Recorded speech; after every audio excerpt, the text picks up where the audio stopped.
Martin Hale was driving his expensive car down a quiet country road when a little girl ran out and made him stop. The 7-year-old was barefoot and scared. She told him her grandpa was about to drive the same kind of car, but he couldn't see well anymore. She was afraid he would crash. Martin didn't want to get involved, but something about the child made him follow her home. What he found there was an old man too proud to admit he shouldn't be driving anymore. Two stubborn men, each hiding their own pain, were about to face off in a battle that would change them both. But what happens when pride meets reality on a stormy afternoon? Before we jump back in, tell us where you're tuning in from, and if this story touches you, make sure you're subscribed, because tomorrow I've saved something extra special for you. Before we jump back in, tell us where you're tuning in from, and if this story touches you, make sure you're subscribed, because tomorrow I've saved something extra special for you. The vintage Jaguar's engine purred like a contented cat as Martin Hale downshifted around the curve, his manicured hands gripping the leather-wrapped steering wheel with practiced ease. At 65, he still felt the same thrill behind the wheel of his 1967 E-Type that he'd experienced 3 decades ago, when he'd first laid eyes on the sleek British racing green machine in a Chicago showroom. Back then, he'd been a hungry young developer with more ambition than capital. Now, he owned half the commercial real estate in the tri-state area, and the Jaguar was just one of 17 classic cars in his climate-controlled garage. The afternoon sun filtered through the oak trees lining Cedar County Road 47, casting dancing shadows across the windshield. Martin had taken this scenic route home from the office deliberately, needing the quiet drive to clear his head after another brutal day of negotiations. His assistant, Rebecca, had filled his briefcase with contracts requiring his signature, but for once, Martin felt no urgency to review them. The open road called to something deeper in his soul, something that 30 years of corporate warfare hadn't quite managed to kill. His phone buzzed insistently from the passenger seat, displaying his son David's name on the caller ID. Martin's jaw tightened as he let it ring through to voicemail, the same way he'd done for the past 6 months. Their last conversation had ended with David's accusation that Martin cared more about his quarterly profits than his own family, and Martin hadn't found the words to prove him wrong. The truth was, he'd built his empire on the foundation of his late wife's life insurance policy, turning grief into gold with a ruthless efficiency that had impressed even his competitors. But somewhere along the way, the empire had become a fortress, and he'd locked himself inside. The country road stretched ahead, bordered by weathered fence posts and rolling pastures where Holstein cattle grazed in peaceful contentment. This was farm country, the kind of place Martin's company typically targeted for development opportunities. Rural properties with aging owners often presented lucrative possibilities for commercial expansion, especially when the owners could no longer afford the property taxes or maintenance costs. He'd made millions following this strategy, though he tried not to think too much about the families displaced in the process. That's when she appeared. The little girl materialized from nowhere, bursting from a gravel driveway like a startled deer. Her bare feet slapped against the asphalt as she ran directly into the path of his approaching Jaguar, her thin arms waving frantically above her head. Martin's heart lurched as he slammed on the brakes, the car's anti-lock system engaging with a mechanical stutter that vibrated through the steering wheel. The Jaguar skidded to a stop mere feet from the child, who stood frozen in the middle of the road, her chest heaving with exertion and fear. "Jesus Christ," Martin muttered, his hands shaking as he shifted into park and activated the hazard lights. The little girl couldn't have been more than 7 years old, with tangled blonde hair and dirt smudges on her pale cheeks. Her summer dress was faded and too large, hanging loose on her small frame. Most striking were her eyes' enormous blue, orbs filled with a desperate intelligence that seemed far too mature for her young face. Martin rolled down his window, trying to keep his voice calm despite the adrenaline coursing through his system. "Sweetheart, you can't run in front of cars like that. You could have been seriously hurt."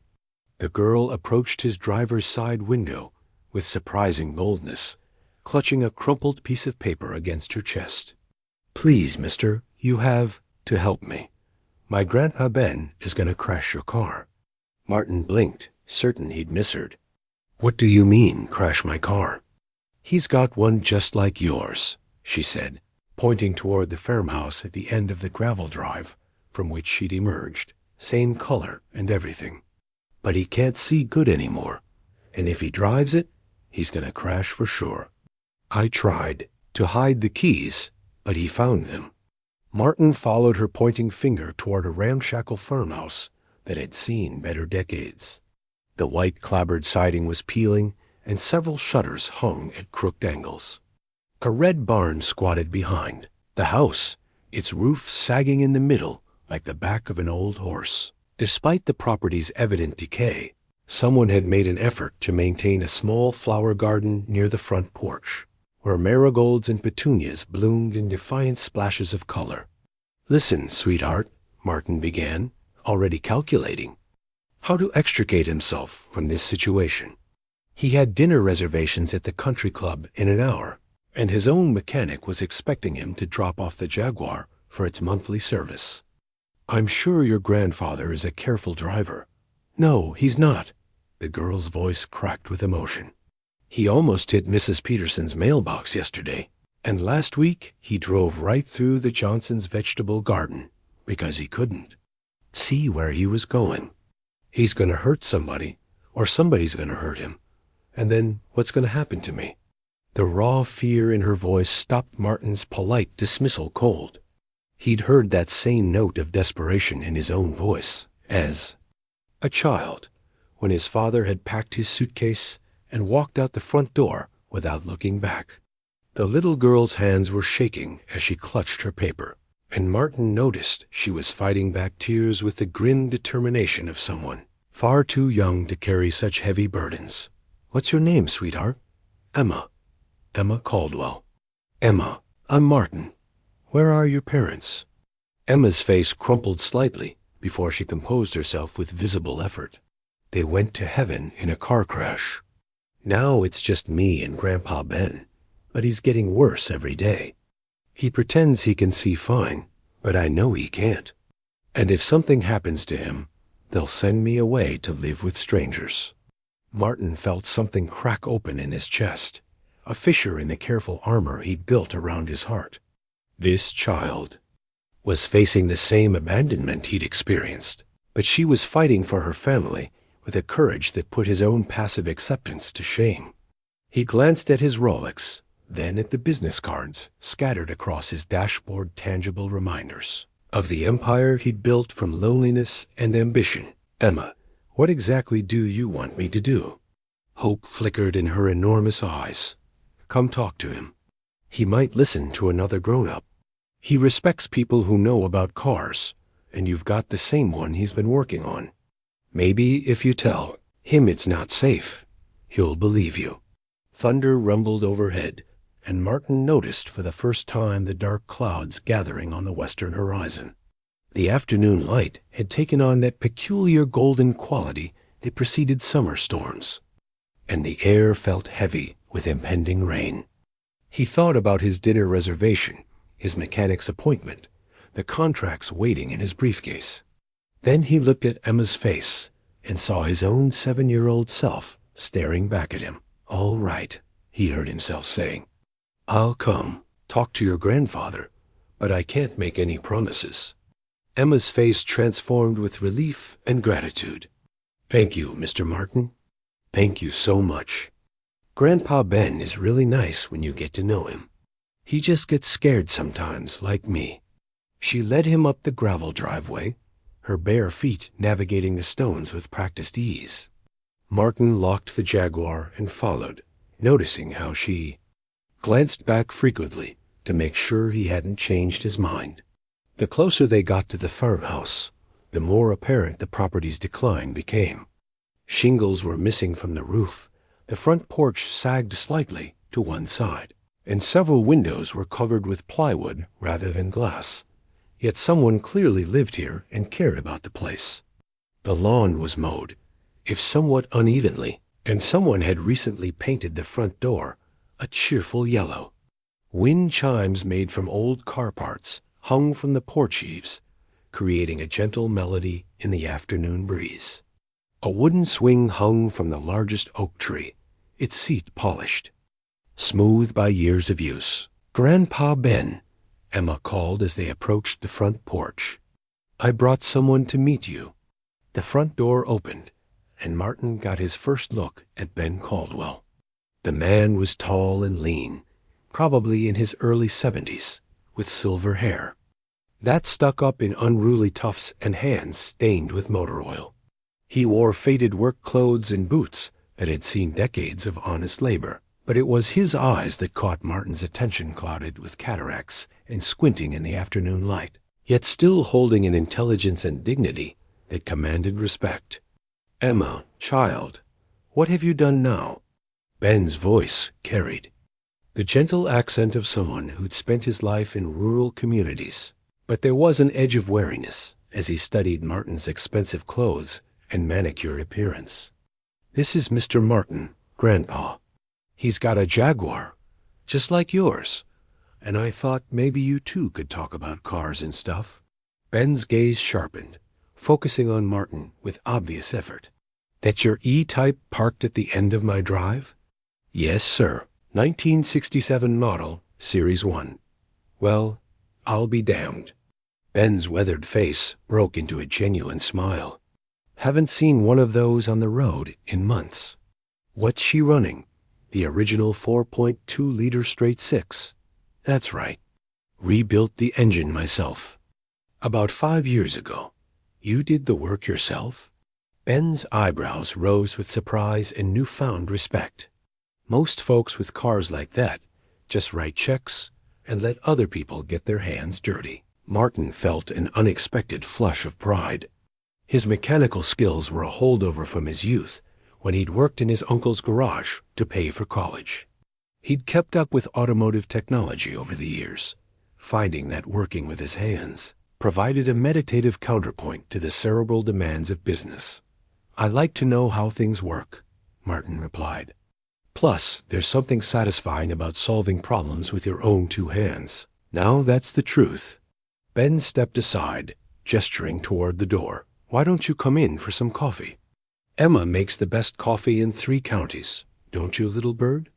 Emma beamed with pride, slipping her small hand into Ben's weathered one.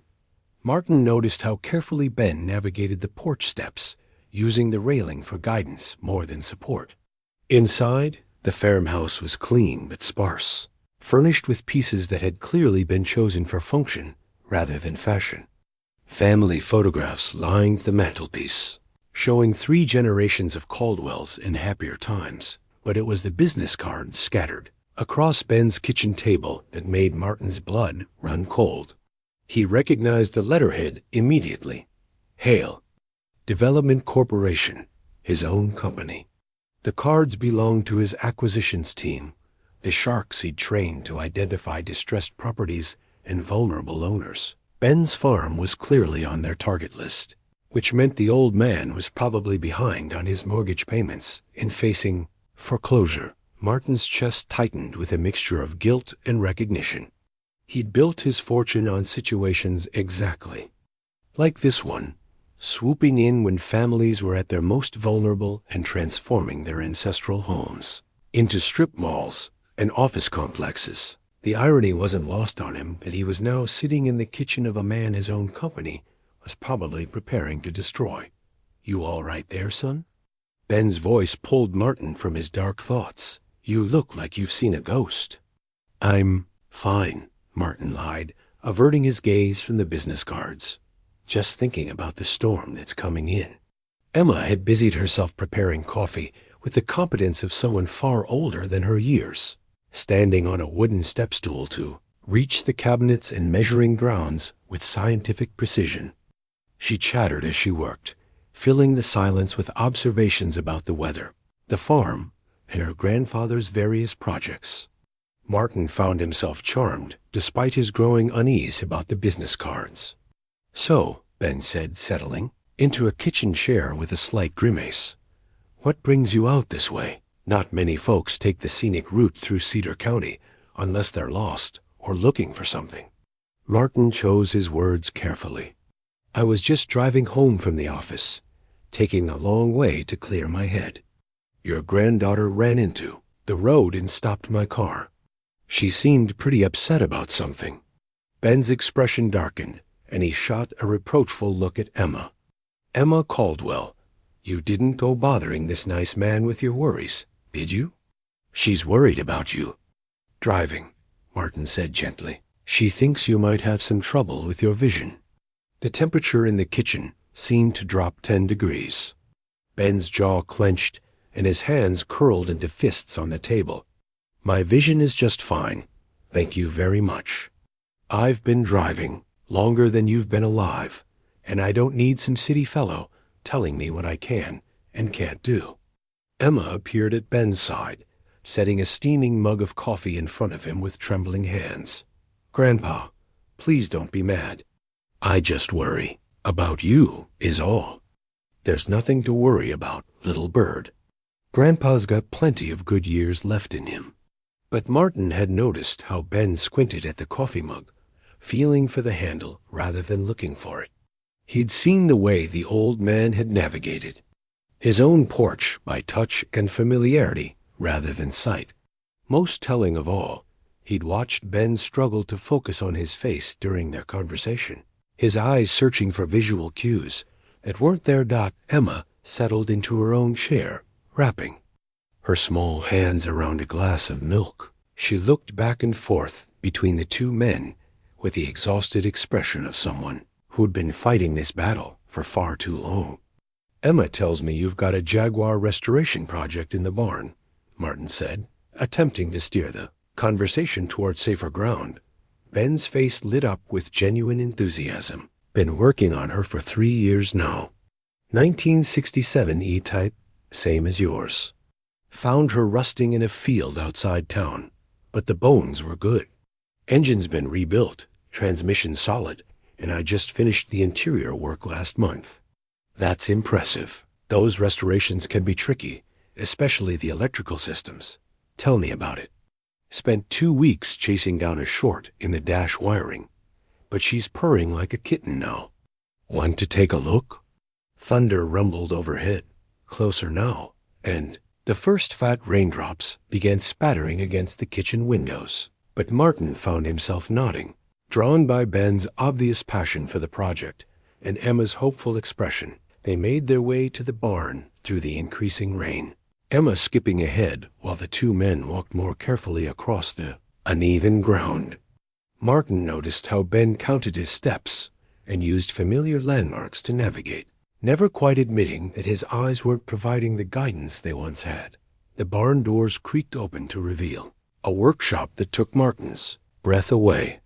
Tools hung in precise organization on pegboard walls, and every surface gleamed with the obsessive cleanliness of a master craftsman. In the center of the space, covered by a paint-stained tarp, sat the unmistakable silhouette of an E-Type Jaguar, pulled away the tarp with the flourish of a magician, revealing a car that was nothing short of spectacular. The British racing green paint gleamed under the barn's fluorescent lights, and every chrome detail had been polished to mirror brightness.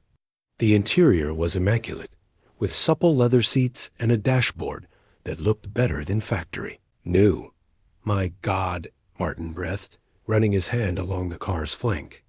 "Ben, this is museum-quality work. Took me 3 years and most of my savings, but she's finally ready for the road." Emma bounced on her toes with excitement. "Tell him about the engine, Grandpa." Ben's chest swelled with pride as he lifted the hood, revealing an engine bay that was a work of mechanical art. Every component had been restored or replaced, and the wiring was so neat it looked like jewelry. Martin found himself genuinely impressed. This was the work of a true craftsman, someone who understood not just the mechanics, but the soul of the machine. "She's beautiful, Ben. Absolutely beautiful. Want to hear her run?" Before Martin could respond, Ben was sliding behind the wheel, his hands finding the controls with muscle memory. The engine turned over immediately, settling into the distinctive purr that only a properly tuned straight six could produce. Ben revved it gently, and the sound echoed through the barn like mechanical music. But then Martin noticed something that made his stomach clench with dread. Ben was squinting at the gauges, holding his head at odd angles to try to read the instruments. When he shifted into reverse to back out of the barn, he twisted around to look over his shoulder, but his eyes weren't focusing on anything specific. He was driving by sound and feel, relying on instincts developed over decades behind the wheel. The Jaguar emerged from the barn into the steadily increasing rain, and Martin saw Emma's face go pale with worry. This was clearly what she'd been afraid of her grandfather's refusal to acknowledge. What everyone else could see. Ben parked the car near the house and climbed out with obvious satisfaction. "What do you think? Ready for a real test drive?" Martin looked at Emma's terrified expression, then at Ben's expectant face, and realized he was standing at a crossroads that would define not just this afternoon, but possibly the rest of all their lives. The rain was coming down harder now, turning the gravel driveway into a treacherous surface. The business cards on Ben's kitchen table seemed to mock him with their corporate arrogance, and his son David's accusations about caring more for profit than people echoed in his memory. "Ben," he said carefully, "maybe we should wait for the rain to stop." But Ben was already shaking his head, his jaw set with stubborn determination. "Rain never stopped me before. Besides, if she can't handle a little weather, what good is she?" Emma stepped forward, her small voice cutting through the drumming of rain on the barn roof. "Grandpa, please, can't you just wait until tomorrow?" "Emma, I've been waiting 3 years to take this car on a proper drive. I'm not waiting another day for a little summer shower." The old man was already walking toward the driver's side, his keys jingling in his weathered hand. Martin felt this weight of decision pressing down on him like the storm clouds overhead. In his briefcase sat contracts worth millions of dollars, representing a business empire built on calculated risks and emotional distance. But standing in this barn, watching a stubborn old man prepare to risk everything for pride, and seeing a little girl's face crumple with fear, Martin realized that some risks weren't worth taking, and some distances were too great to bridge with money alone. The thunder crashed overhead, and Martin made his choice. "Ben, wait." Martin's voice carried more authority than he'd intended, causing the older man to pause with his hand on the Jaguar's door handle. "I think Emma might have a point about the weather." Ben turned, his clouded eyes flashing with irritation. "Son, I've been driving in weather a lot worse than this since before you were born. A little rain isn't going to stop me from taking my own car for a drive." The rain was coming down harder now, drumming against the barn roof with increasing intensity. Through the open doors, Martin could see sheets of water cascading from the gutters, turning the gravel driveway into a series of muddy rivulets. Lightning flickered in the distance, followed by the low rumble of thunder that seemed to shake the very foundations of the old barn. Emma positioned herself between Ben and the car, her small frame dwarfed by the gleaming Jaguar, but her determination absolute. "Grandpa, Ben, please. You promised Mama you'd always keep me safe." "How can you keep me safe if something happens to you?" Ben's expression softened at the mention of his daughter, but his jaw remained stubbornly set. "Nothing's going to happen to me, little bird. I've got more experience behind the wheel than most people half my age." "But you can't see." "I can see just fine." The words exploded from Ben with a violence that made Emma flinch and caused Martin to take an involuntary step backward. The old man's hands were shaking now, though whether from anger or emotion, Martin couldn't tell. "I am not some helpless old fool who needs a child telling him what he can and can't do." Emma's eyes filled with tears, but she held her ground. "I never said you were helpless. I just said you can't see good anymore, and that's okay. Lots of people have trouble seeing when they get older. Mrs. Henderson at the grocery store got glasses, and Mr. Murphy got that surgery that made his eyes better. Maybe you could... I don't need glasses, and I don't need surgery. Ben's voice was quieter now, but no less determined. What I need is for people to stop treating me like I'm already dead. Martin watched this family drama unfold with growing unease. He'd stumbled into something far more complex than a simple concern about an elderly driver. This was about dignity, independence, and the terrible fear of becoming irrelevant. He recognized the emotions because he'd felt them himself during his recent struggles with his son David, the growing sense that the world was moving on without him. But he also couldn't ignore what his eyes were telling him. During their brief conversation in the kitchen, he'd watched Ben struggle to read his own coffee mug, feeling for the handle rather than looking for it. The way the old man navigated. His familiar spaces suggested someone relying on memory and muscle movement rather than vision.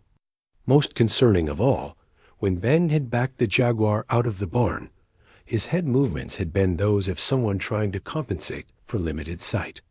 Ben, Martin said carefully, what if we compromise? Let me ride along with you, just to keep you company. That way Emma won't worry so much, and you can still take your car for the drive you've been looking forward to. Ben's suspicious gaze shifted between Martin and Emma, clearly recognizing the diplomatic nature of the suggestion. You think I need a babysitter too? I think I'd like to see how she handles on the road. Professional curiosity, you understand. It's not often you get to ride in a restoration this quality. For a moment, Martin thought Ben might accept the compromise. The old man's pride warred visibly with his desire to show off his mechanical achievements. But then lightning flashed much closer, followed almost immediately by a crack of thunder that made all three of them jump. Grandpa, Emma whispered, her voice barely audible over the rain. Please don't go. I'm scared.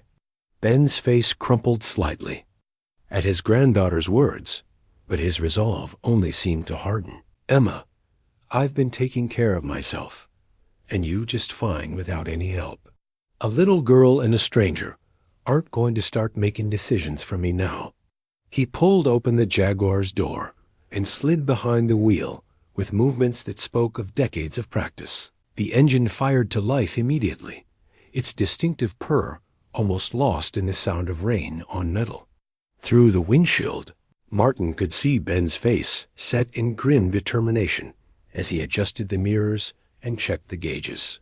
Emma ran to the passenger side of the car, pressing her palms against the window. Grandpa, please. What if you can't see the road?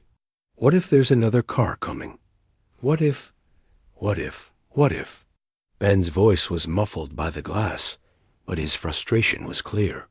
Child, you can't live your whole life worried about what might happen.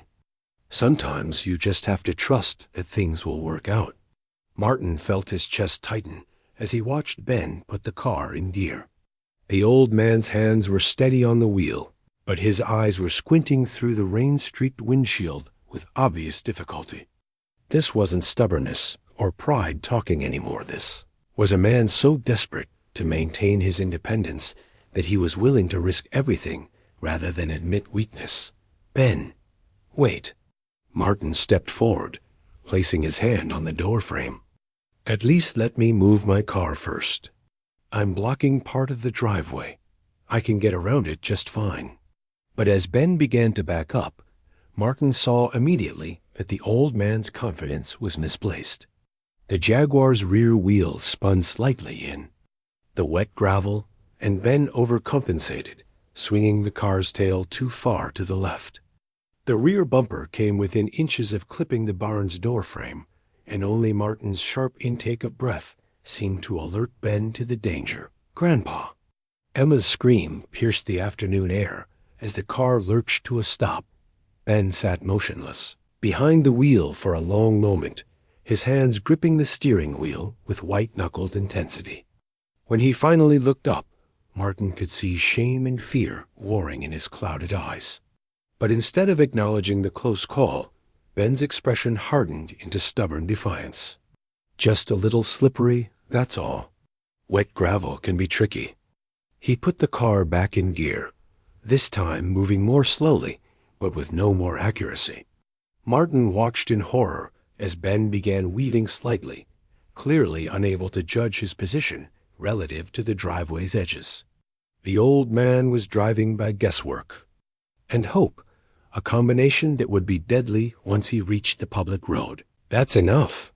Martin stepped directly in front of the Jaguar, forcing Ben to slam on the brakes. The car skidded slightly on the wet gravel before coming to a stop just feet from where Martin stood. Ben, this isn't safe. You can't see well enough to drive, especially in weather like this. Ben's face flushed red with anger and humiliation.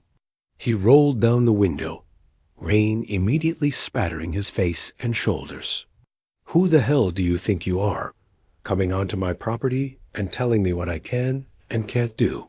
You don't know me, and you sure as hell don't know what I'm capable of. I know you almost hit your barn backing up. I know you can't tell where the edges of your driveway are. And I know you're about to put yourself and every other driver on that road in danger because you're too proud to admit you need help. I don't need help. Ben's voice cracked with emotion. I don't need glasses. I don't need surgery.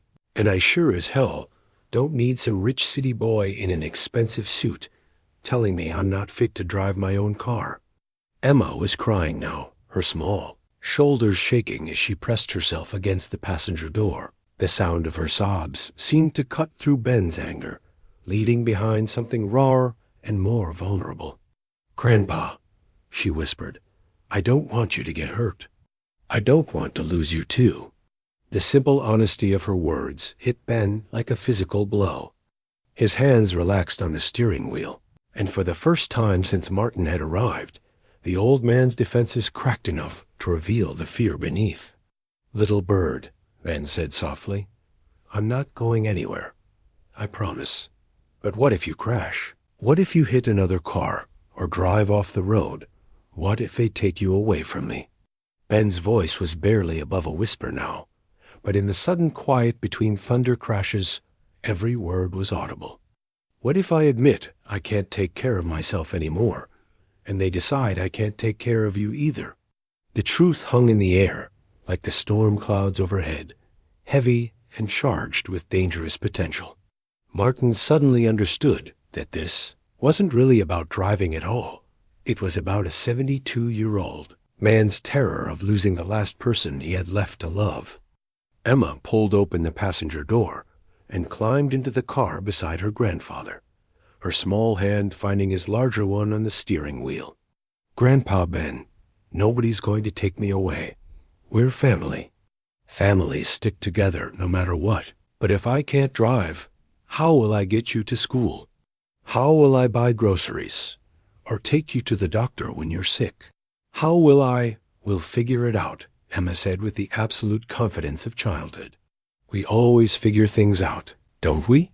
Ben looked down at his granddaughter's face, seeing reflected there all the love and trust he'd tried so hard to deserve. When he looked back up at Martin, his eyes were bright with unshed tears. You really think I can't see well enough to drive safely?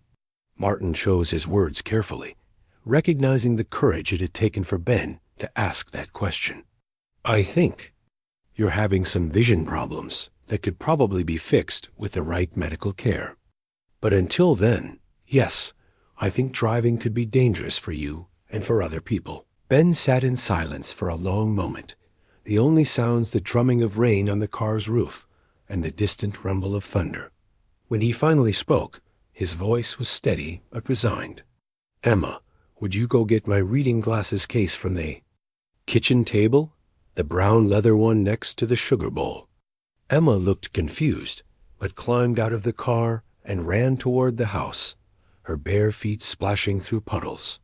She returned a few minutes later with an old leather case that she handed to her grandfather. Through the open car window, Ben opened the case with trembling fingers, revealing empty velvet lining where glasses should have been. "I threw them away 3 months ago," he said quietly. "Told myself I didn't need them anymore, that my eyes were just taking a little time to adjust to getting older. But the truth is, they weren't strong enough anymore. Nothing I tried seemed to help." Martin felt something shift in his chest as he watched this proud man confront his own vulnerability. The empty glasses case seemed to symbolize everything. Ben was afraid of losing his independence, his ability to care for Emma, his sense of himself as a capable man. "Ben," Martin said gently, "having vision problems doesn't make you less of a man or less of a grandfather. It just means you need some help, and there's no shame in that." Ben looked at the empty case for a long moment, then slowly turned off. The Jaguar's engine. The sudden quiet seemed almost oppressive after the car's mechanical purr. "I suppose we should go back inside and wait for this storm to pass," he said finally. But as they walked toward the house through the driving rain, Martin couldn't shake the feeling that the real storm was just beginning. The farmhouse felt smaller with 3 people crowded into its modest kitchen, steam rising from their coffee cups, while rain lashed against the windows with increasing fury. Martin found himself studying the family photographs that lined the walls, particularly one that showed a younger Ben with a beautiful woman and a little girl who looked remarkably like Emma. The happiness radiating from that captured moment seemed to mock the current. Tension filling the room got Emma had positioned herself at the kitchen table with a worn box of crayons and a sheet of paper, working with the intense concentration that children brought to their art. Every few minutes, she would glance up at her grandfather with worried eyes before returning to her drawing. Ben sat across from Martin, his weathered hands wrapped around his coffee mug as if drawing warmth from the ceramic, his gaze fixed on some middle distance that seemed to hold memories only he could see. "That your daughter in the photograph?" Martin asked gently, nodding toward the picture on the mantel. Ben's face softened with a mixture of love and pain. "Sarah. She was 28 when the accident happened. Had her whole life ahead of her new husband, beautiful little girl, plans to go back to school and become a teacher." His voice caught slightly. "She always said Emma inherited her artistic talent." Emma looked up from her drawing at the mention of her mother, her blue eyes bright with unshed tears. "Mama used to help me draw pictures of flowers and animals. She said art was like magic because it could make people feel happy even when they were sad." "That's very wise," Martin said, surprised by the depth of the child's observation. "What are you drawing now?" Emma hesitated for a moment, then turned her paper around to reveal a crayon drawing that took Martin's breath away. Despite the simple, medium and childish technique, the image was remarkably sophisticated. A woman with flowing blonde hair standing between a large man and a small girl, all 3 figures holding hands under a bright yellow sun. Above them, drawn in purple crayon, were the words, "My family in heaven and here." "That's Mama," Emma explained, pointing to the woman in the center. "She's watching over me and Grandpa Ben from heaven. Sometimes I dream about her, and she tells me everything's going to be okay." Ben's eyes filled with tears as he looked at his granddaughter's artwork. "It's beautiful, little bird. Your mama would be so proud of how talented you are." Martin found himself deeply moved by the drawing's simple honesty. In his world of corporate boardrooms and multi-million-dollar deals, he'd forgotten the power of such uncomplicated love. Emma's art revealed a child who understood loss but still believed in the possibility of happiness, who could acknowledge death while celebrating life. "Emma," Martin said carefully, "can you tell me about your mama and daddy?" Emma's crayon stilled on the paper as she considered the question. Mama was the best hugger in the whole world, and she made pancakes that looked like Mickey Mouse. Daddy was really funny, and he could fix anything that was broken. They went to get ice cream for my birthday party, but it was raining really hard, and another car hit them at the big intersection near town. The matter-of-fact way she recounted the tragedy hit Martin harder than any dramatic outpouring of grief could have. This child had learned to live with devastating loss, to find stability in the love of her grandfather, while carrying the constant fear that she might lose him too. "That's why I get scared when Grandpa Ben drives in the rain," Emma continued, returning to her coloring with determined focus. "I don't want the same thing to happen to him." Ben reached across the table and gently touched Emma's hand. "Little bird, what happened to your mama and daddy was a terrible accident, but it wasn't because of the rain. Sometimes bad things just happen, and there's nothing anyone can do to stop them." "But you can't see good anymore," Emma said without looking up from her drawing. "And if you can't see, you might crash like they did." The simple logic was devastating in its clarity. Martin watched Ben struggle with how to respond to his granddaughters. Fears without admitting the truth of her observations. The old man's hands trembled slightly as he lifted his coffee cup, and Martin noticed how he had to feel for the handle rather than look for it. Martin's phone buzzed insistently from his jacket pocket, displaying his assistant Rebecca's number on the screen. He glanced at Ben and Emma, then stepped toward the window to take the call. "Mr. Hale? Thank goodness I reached you. The Morrison deal is falling apart. They're threatening to walk if we don't have your signature on the revised contracts by 5:00 today. I've been trying to reach you for the past hour." Martin looked out at the storm raging beyond the kitchen window, then at Emma's drawing of her heavenly family, then at Ben's struggle to maintain his dignity while facing his limitations. For 30 years, his business had been his primary concern, the thing that got him out of bed each morning and kept him awake at night. Missing a deal worth millions of dollars should have sent him racing back to his car, rain or no rain. "Rebecca, tell Morrison we'll need to reschedule for tomorrow morning. Something important has come up." "Sir?" "This deal represents 18 months of negotiations. If we miss this deadline, then we miss it. Some things are more important than money, Rebecca."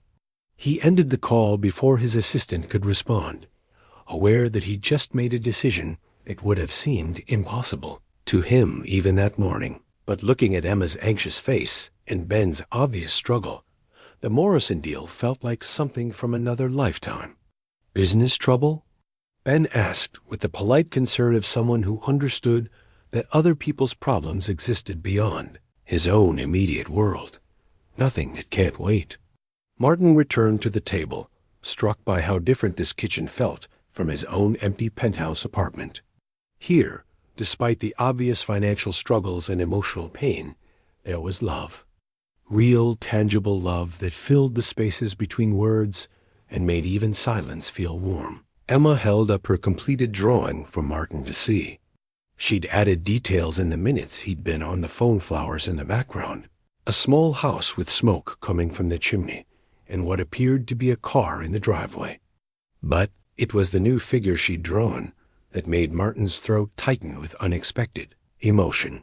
Standing slightly apart from the family group was a tall man in what looked like a business suit. His arms stretched toward the family as if trying to reach them. Above this figure, written in careful block letters, were the words "New Friend."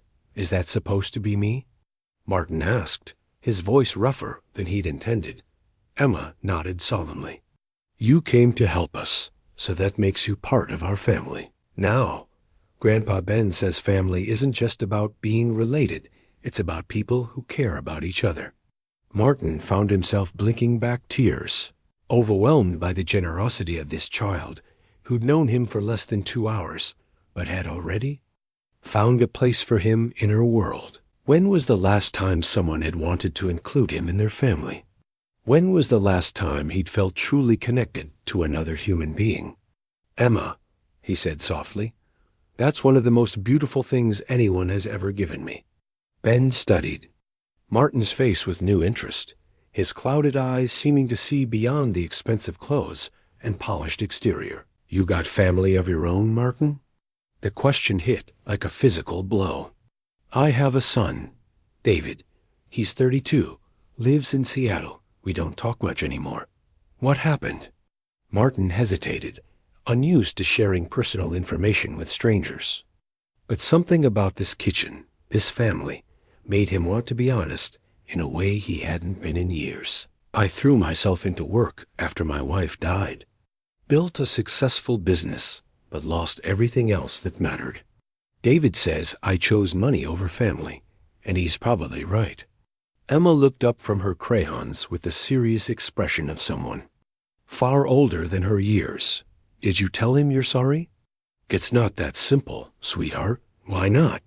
When I do something wrong, I tell Grandpa Ben I'm sorry, and then we hug and everything's okay again. Ben chuckled softly, despite the serious nature of their conversation. Emma believes most problems can be solved with apologies and hugs. She's probably not wrong. Outside, the storm continued to rage, trapping the three of them in this kitchen, where unexpected truths were being shared over coffee and children's artwork. Martin realized he was experiencing something he hadn't felt in decades, the simple pleasure of human connection without agenda or expectation. But in the back of his mind, he couldn't forget those business cards he'd seen earlier, the ones with his company's logo scattered across Ben's table like harbingers of doom. Somewhere in his corporate files was probably a folder with this family's name on it, marking them as potential targets for acquisition. The irony was almost too painful to contemplate. The afternoon stretched longer as the storm showed no signs of abating, and Martin found himself drawn deeper into the rhythms of the Caldwell household. Emma had appointed herself tour guide, leading him through the farmhouse with the pride of someone showing off a palace. Each room told a story of a family making do with what they had, but doing so with dignity and love. This is Grandpa Ben's workshop room, Emma announced, opening the door to what had once been a formal dining room. The space had been converted into an indoor extension of Ben's mechanical expertise, with engine parts cataloged on shelves and automotive manuals stacked neatly on a makeshift desk. The walls were covered with certificates and awards from Ben's decades as a master mechanic, testament to a career built on skill and reputation. Martin studied the certificates with growing respect. Ben Caldwell hadn't been just any mechanic. He'd been certified to work on everything from classic automobiles to heavy machinery, with specializations that would have made him valuable at any major automotive company. A most recent certificate was dated only 5 years ago, proof that Ben had been actively maintaining his expertise well into his 60s. Grandpa Ben can fix anything, Emma said with absolute confidence. He fixed my bicycle when the chain broke, and he made our washing machine work when it started making funny noises. He even fixed Mrs. Peterson's tractor when the repair shop said it couldn't be done. Ben appeared in the doorway, carrying a fresh pot of coffee and wearing an expression of embarrassed pride. Emma likes to exaggerate my abilities. I just know my way around engines, that's all. These certificates suggest otherwise, Martin said, examining a framed document from the Society of Automotive Engineers. You've got credentials here that most mechanics would kill for. Why aren't you still working professionally? Ben's face darkened slightly. Hard to work on precision machinery when your hands shake and your eyes won't focus properly. Customers tend to get nervous when their mechanic has to feel around for the wrench he just put down. The honesty of the admission hung in the air like a challenge. Martin recognized the pain of a man watching his identity slip away, piece by piece, defined by capabilities he could no longer rely on. It reminded him of his own fears about aging, about the day when his sharp business instincts might desert him and leave him vulnerable to younger, hungrier competitors. Emma pulled a worn toolbox from under the workbench, its red paint faded, but its brass hardware still gleaming. This was Daddy's toolbox when he was little. Grandpa Ben taught him everything about cars, just like he's teaching me. Ben's eyes softened as he watched Emma open the toolbox to reveal miniature versions of professional tools, sized for small hands but fully functional. Your daddy could rebuild a carburetor by the time he was 12. had the touch for it, just like you do. I'm going to be a mechanic when I grow up, Emma announced with the certainty of childhood dreams. And an artist. Grandpa Ben says I can be anything I want, if I work hard enough. Martin felt his throat tighten at the simple faith in Ben's words. When was the last time he'd encouraged someone to dream big? When had he stopped believing that hard work could lead to anything beyond financial success? His phone rang again, and Martin saw David's name on the caller ID. For a moment, he considered letting it go to voicemail, but something about Emma's drawings of family made him answer. Hello, David. Dad? I called earlier, but you didn't pick up. I wanted to, well. I was thinking about Mom today, and I thought maybe we could talk. Martin felt his chest constrict with unexpected emotion.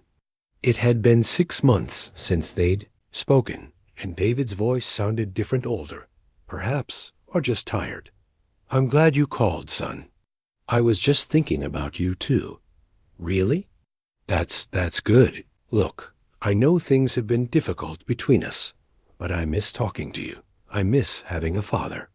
The words hit Martin like a physical blow.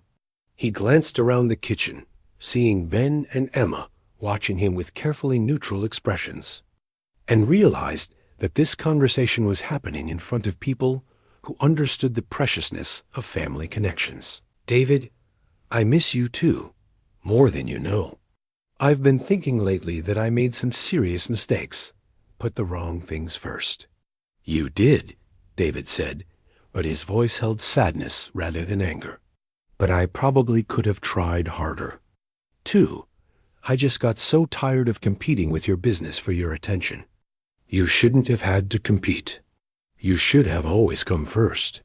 There was a long pause, and Martin could hear the sound of traffic in the background, suggesting David was calling from his car or office. Dad, what's brought this on?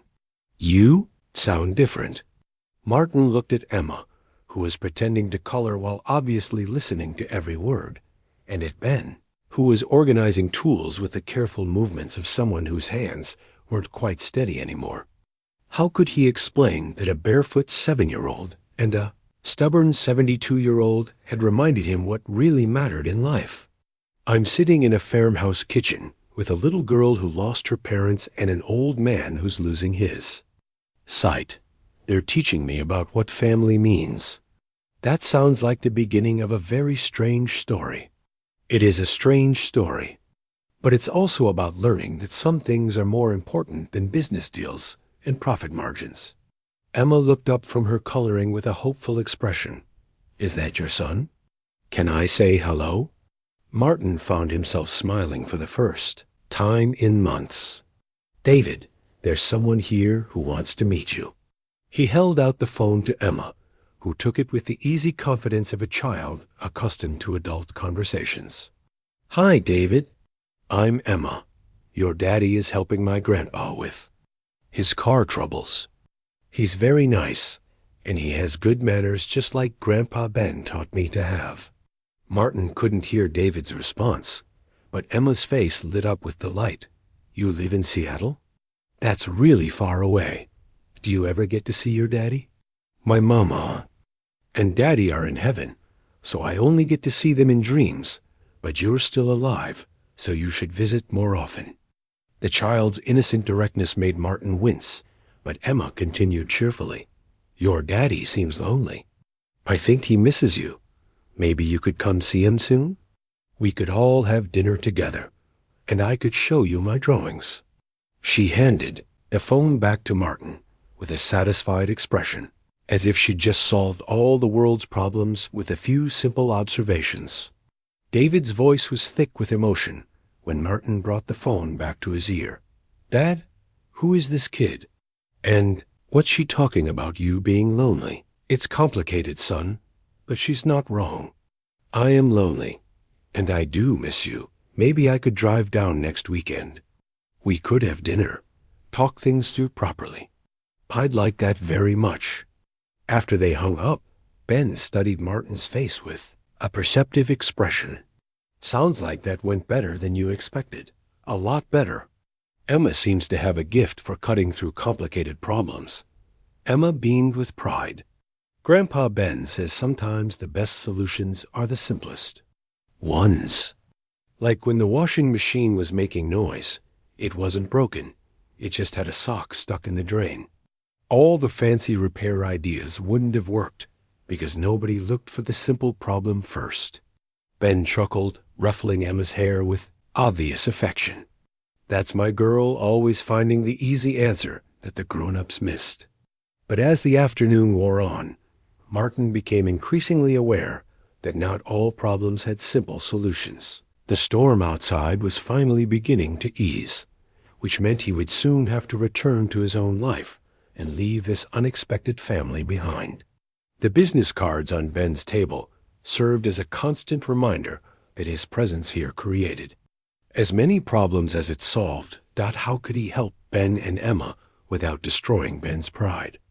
How could he address the old man's vision problems without triggering a crisis with social services? And most pressingly, how could he prevent his own company from foreclosing on the property that had become the only home Emma had ever known? The answers seemed as elusive as the patches of sunlight that were just beginning to break through the storm clouds, promising clearer weather, but not necessarily easier times ahead. As evening settled over the farm and the storm finally began to subside, Martin found himself staying for dinner, an invitation that had emerged naturally from the day's shared experiences. Emma had insisted on cooking, demonstrating a competence in the kitchen that spoke of necessity rather than choice. She moved around the small space with practiced efficiency, preparing what she proudly announced as her specialty: grilled cheese sandwiches and tomato soup from a can. "Mama taught me this recipe," she explained as she carefully buttered the bread. "She said it was comfort food, which means it makes you feel better when you're sad or worried." Ben sat at the kitchen table, ostensibly supervising, but actually struggling to follow Emma's movements as she worked. Martin noticed how the old man's eyes would lose focus when he tried to track objects moving at normal speed, and how he relied increasingly on sound cues to understand what was happening around him. "Emma, be careful with that skillet," Ben called as he heard the sizzle of butter hitting hot metal. "Remember what I taught you about keeping the heat on medium so the cheese melts before the bread burns?" Emma finished patiently. "I remember, Grandpa Ben. You tell me that every time."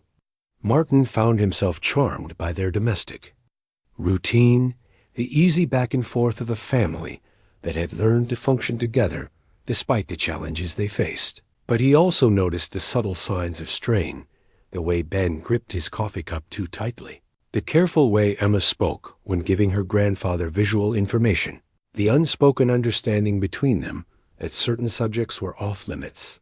Then Martin said carefully, "Emma mentioned that your daughter and son-in-law died in a car accident.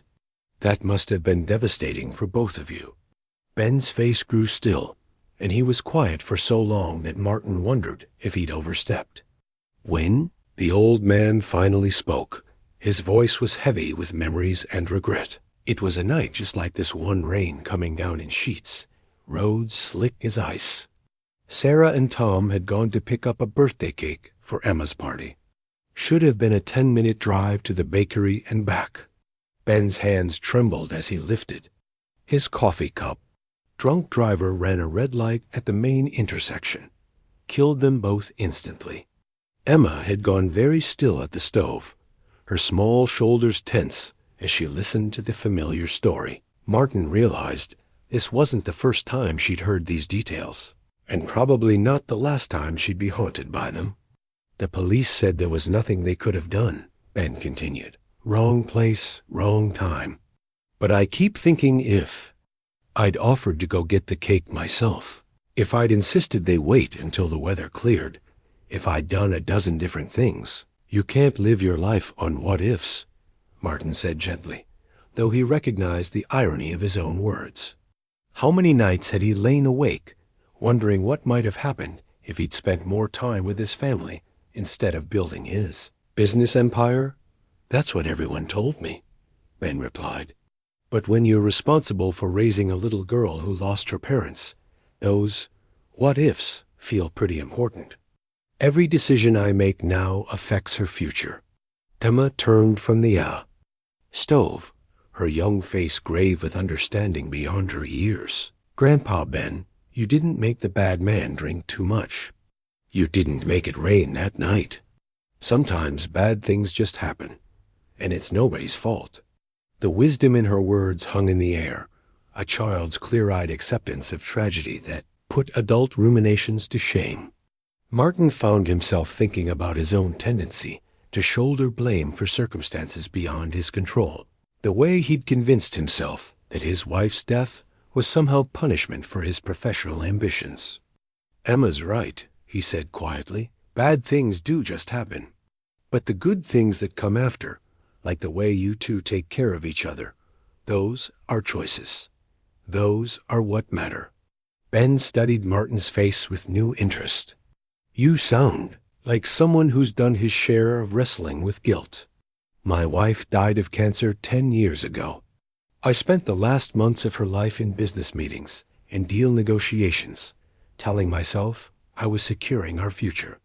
By the time I realized there wasn't going to be a future, at least not the one I'd planned, it was too late to get those moments back. Emma abandoned her cooking entirely, coming to stand beside Martin's chair with the serious expression she wore when dispensing her peculiar brand of childhood wisdom. Did you tell her you loved her? Every day. Then she knew. When my mama was dying in the hospital, she told me that love doesn't disappear just because someone goes to heaven. It stays in your heart forever. Martin felt tears threatening for the second time that day. You're a very wise little girl, Emma. That's what Grandpa Ben tells me. He says I got an old soul, which means I think about grown-up things even though I'm still little. Ben's expression had softened as he watched the interaction between Martin and his granddaughter. Emma has a way of cutting right to the heart of things. Sometimes I think she understands life better than I do. As they sat down to eat Emma's simple but perfectly prepared meal, Martin noticed a framed photograph on the kitchen windowsill that he hadn't seen before. It showed 3 generations of Caldwell's Ben as a younger man, a beautiful woman who must have been his wife, their daughter Sarah, and baby Emma. Everyone in the photo was smiling, captured in a moment of uncomplicated happiness that seemed to glow with warmth and love. That's my favorite picture, Emma said, following his gaze. It was taken at my 2nd birthday party before Grandma Rose got sick. Grandpa Ben says it shows our whole family together, even though some of them are in heaven now. It's a beautiful photo, Martin said, struck by the contrast between the joy captured in that image and the struggles this family now faced. You can see how much everyone loved each other. Love doesn't stop when people die, Emma said matter-of-factly as she bit into her sandwich. It just changes into a different kind of love. Like how Grandpa Ben loves Mama and Grandma Rose by taking good care of me. Ben's eyes filled with tears, and he reached across the table to squeeze Emma's small hand. That's exactly right, little bird. Taking care of you is how I keep them close to my heart. But Martin noticed how Ben's hand shook as he held Emma's, and how the old man had to feel for her fingers rather than look for them. The love between them was undeniable, but love alone wouldn't solve the practical problems they faced. Emma needed stability, medical care, educational opportunities. Ben needed help with his vision, assistance with the farm's upkeep, support in caring for an energetic 7-year-old Dot. Most urgently, they both needed protection from the financial forces that threatened to tear apart the only home Emma had ever known. The business cards scattered on Ben's table seemed to mock their domestic tranquility, representing a corporate machinery that viewed human attachment to place as merely an obstacle to profitable development. As they finished their meal and Emma began clearing the dishes with the efficiency of long practice, Martin found himself at a crossroads that felt more significant than any business decision he'd ever made. He could return to his city life, file away this afternoon as an interesting diversion, and let his company's acquisition team proceed with their professional evaluation of the Caldwell property. Or he could find a way to help this family without. Destroying the dignity and independence that meant everything to Ben Dot, the choice seemed clear enough. But the implementation would require navigating the treacherous waters of pride, bureaucracy, and corporate policy. And time was running out. He could see from the dates on those business cards that his acquisition team was already moving forward with their assessment of the farm's development potential. Outside, the storm had finally passed, leaving behind a world washed clean and glistening with possibility. But inside the warm kitchen, surrounded by the remnants of their shared meal and the easy companionship of an unexpected family, Martin felt the weight of decisions that would affect more than just profit margins and quarterly reports. Some choices, he was beginning to understand, carried consequences that extended far beyond balance sheets and business plans. The evening had settled into a comfortable rhythm when Emma disappeared upstairs to brush her teeth and get ready for bed. Martin and Ben found themselves alone in the kitchen for the first time since the afternoon's confrontation. The silence between them no longer charged with tension, but heavy with unspoken understanding. "She's quite a kid," Martin said, watching Emma's small feet disappear up the creaking staircase. "She's the best thing that ever happened to me," Ben replied, his voice soft with affection. "Some days I think she's the only thing keeping me going. Other days I worry that I'm holding her back."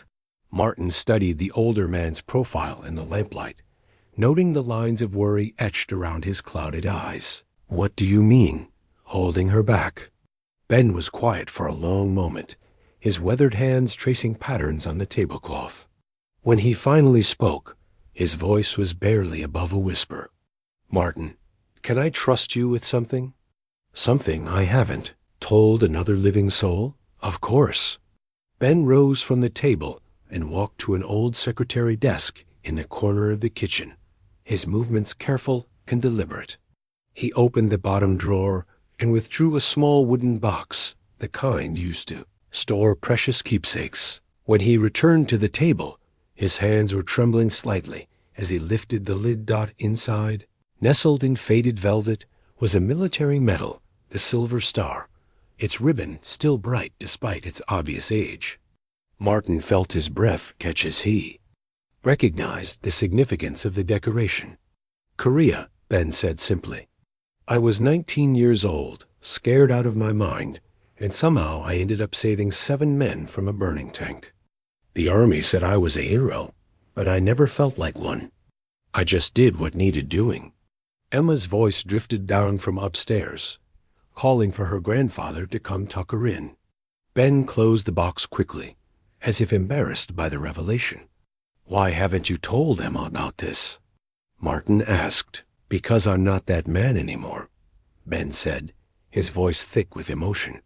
That young soldier could see clearly, had steady hands, could trust his body to do what his mind told it to. The man sitting here now can't even tell where his driveway ends. "Ben, no, let me finish." Ben's voice grew stronger, more determined. "Emma looks at me like I can fix anything, solve any problem. She doesn't understand that I'm failing her a little more every day. My vision gets worse, my hands shake more, and I can't even read her bedtime stories anymore without stumbling over the words." The confession hung in the air between them, raw and painful in its honesty.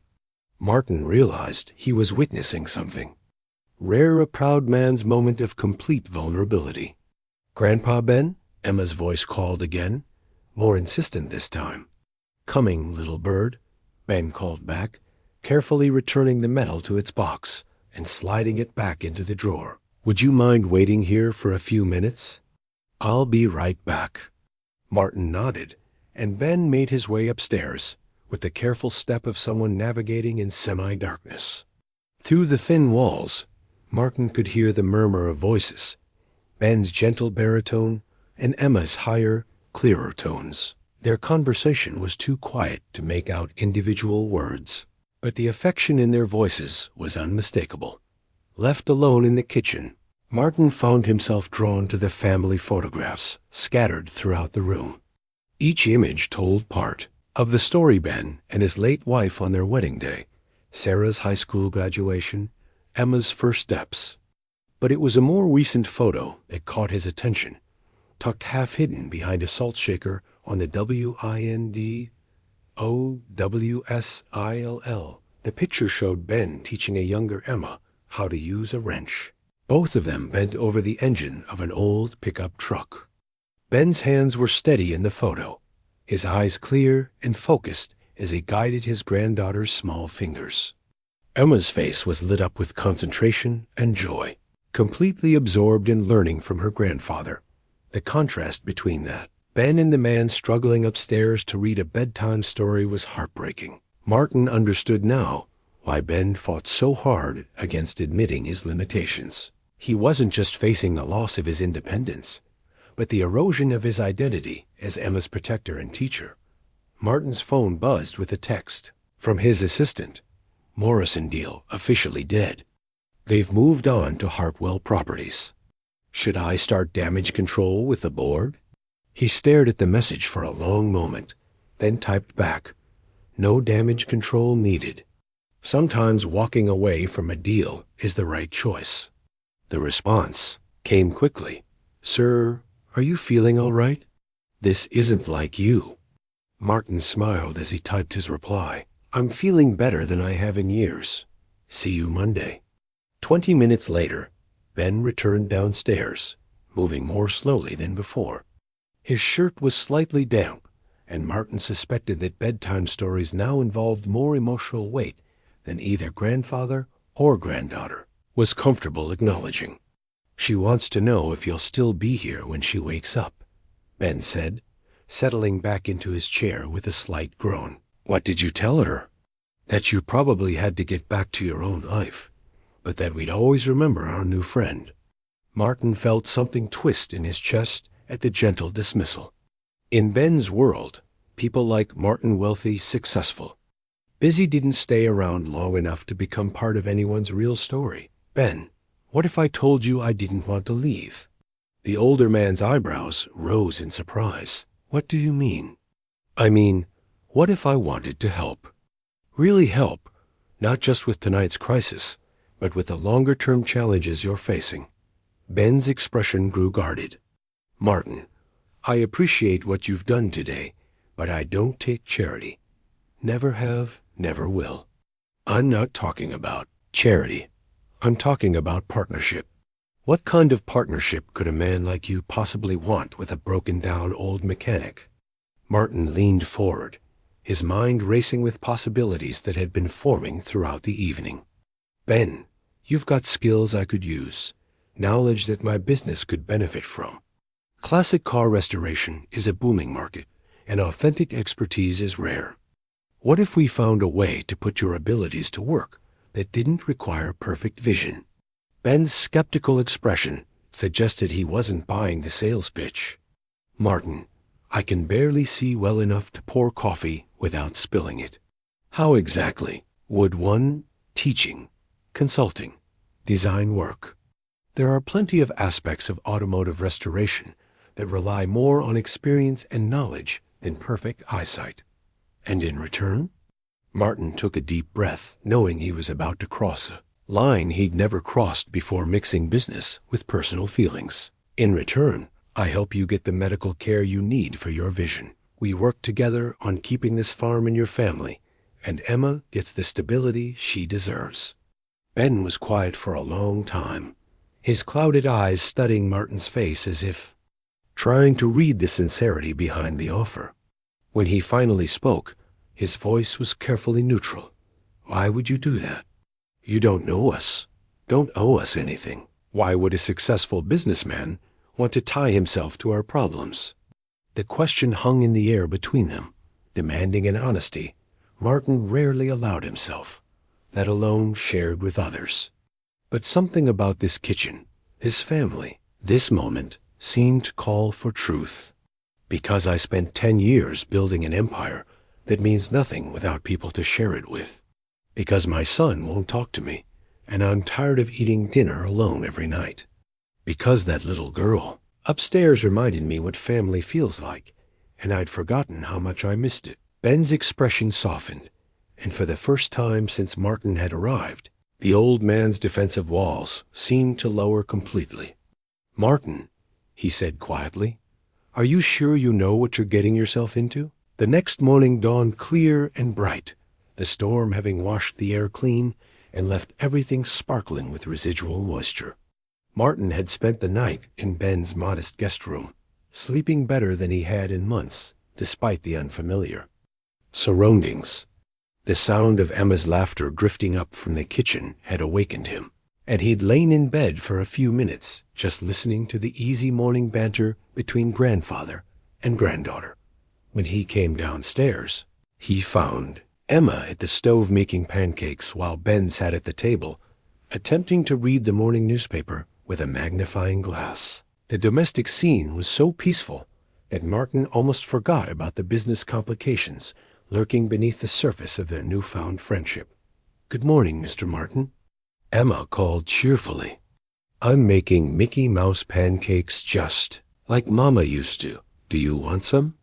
"That sounds wonderful, Emma. Thank you." Ben looked up from his newspaper, squinting in Martin's direction. "Sleep all right? I know that bed's not what you're probably used to." "I slept better than I have in years," Martin replied honestly. "There's something peaceful about this place." After breakfast, Ben suggested they take a proper look at his Jaguar restoration in better light, and the three of them made their way to the barn. The morning sun streaming through the open doors revealed details that the previous evening's poor lighting had hidden, and Martin found himself even more impressed by the quality of Ben's work. "This is extraordinary craftsmanship," he said, running his hand along the car's perfectly smooth paint. "The attention to detail is museum quality." Emma bounced on her toes with pride. "Grandpa Ben says every car has a story, and his job is to help it tell that story the right way." As they admired the restoration, Martin's phone rang. Seeing Rebecca's name on the caller ID, he almost let it go to voicemail, but the insistent ringing suggested urgency. "Excuse me for just a moment," he said, stepping outside to take the call. "Mr. Hale, thank goodness." Rebecca's voice was tight with stress. "We have a serious problem with the Cedar County acquisition project. The legal team needs those property documents immediately, and I can't find them anywhere in your office." "Do you have them with you?" Martin's blood turned to ice. "What property documents?" "The Caldwell Farm documents. The mortgage papers, assessment, reports, foreclosure timeline, everything we need to move forward with the acquisition. The team is meeting this morning to finalize the development proposal, and they need those files." The world seemed to tilt on its axis as the full implications hit Martin like a physical blow. He glanced back toward the barn where Ben and Emma were admiring the Jaguar, their faces bright with innocent happiness, completely unaware that their entire world was about to collapse. "Rebecca," he said carefully, "what exactly is the status of the Caldwell property acquisition?" "Sir, you approved this project 3 months ago. The family is behind on mortgage payments, and we're moving forward with foreclosure proceedings. This is one of your priority developments. The location is perfect for the new shopping complex you wanted to build." Martin felt sick to his stomach. In all his years of business, he'd never found himself on the receiving end of his own corporate machinery, never seen the human faces behind the property assessments and financial projections. The Caldwell farm wasn't just another development opportunity. It was home to the family that had welcomed him with open arms, trusted him with their fears and hopes. "How far behind are they on payments?" he managed to ask.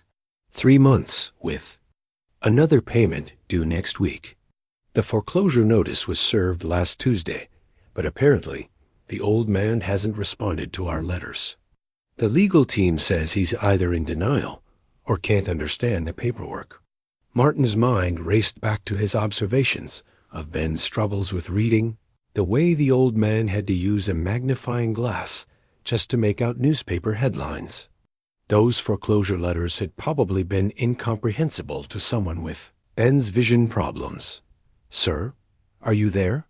The legal team really needs those documents." "I'll call you back," Martin said, ending the call with trembling hands.